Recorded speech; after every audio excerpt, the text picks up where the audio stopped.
Provincial Nominee Programs, PNPs, across Canada are grappling with significant challenges as federal immigration targets are slashed.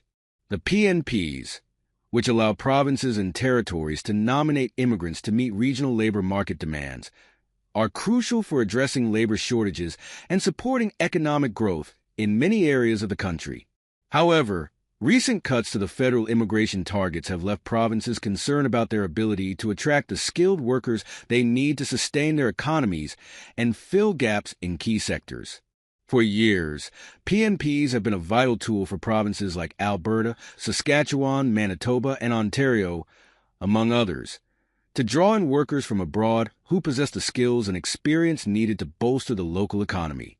Provinces benefit not only by filling labor market needs, but also by growing their populations, increasing tax revenues, and enhancing regional diversity.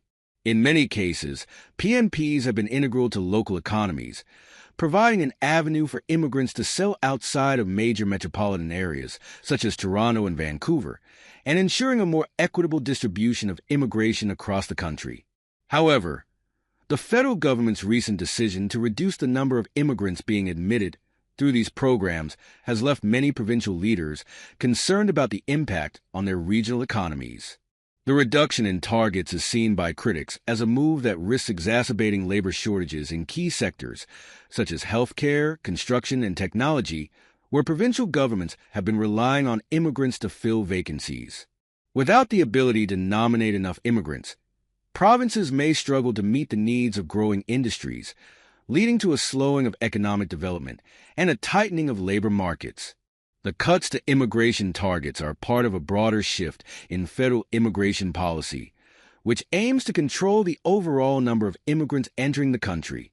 While the federal government maintains that the reductions are necessary to ensure a balanced approach to immigration, the provinces argue that such measures undermine their ability to manage their own economic priorities and meet regional workforce demands.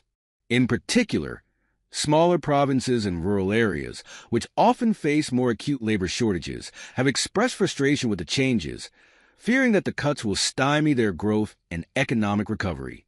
Provincial leaders have voiced their concerns in meetings with federal officials, urging the government to reconsider the reductions and to prioritize regional needs. Alberta, for example, has been vocal about the impact of the cuts on its energy sector, which requires skilled workers to support its ongoing projects. Saskatchewan and Manitoba, with their large agricultural industries, are similarly worried that the reduced targets will hinder their ability to attract the workers they need to sustain production and development. Furthermore, provinces are advocating for greater flexibility in the PNP process. They argue that allowing more discretion in the selection of nominees based on specific regional needs could help mitigate the effects of the reduced quotas. For instance, provinces have proposed a system where they can nominate individuals based on the unique economic circumstances of their regions, rather than being bound by federal limits that do not take local conditions into account. The situation has raised questions about the future of immigration policy in Canada, with many concerned that the cuts could undermine the broader goal of fostering economic prosperity through immigration. As Canada faces an aging population and a declining birth rate, skilled immigration will play an increasingly important role in sustaining the workforce and maintaining economic stability. The PNPs are an essential mechanism for achieving this goal, but if the current trend of reduced immigration targets continues, it could have lasting implications for Canada's ability to address labor shortages and maintain its economic competitiveness. In response to these challenges, provinces are continuing to lobby the federal government for adjustments to the PNP targets. Some have suggested that a more region-specific approach could be more effective in meeting both national and local immigration needs. Ultimately, finding a balance between federal immigration priorities and provincial needs will be key to ensuring that Canada remains a destination for skilled immigrants and that its regional economies can thrive. Thanks for watching our video. Please hit the button and subscribe the channel.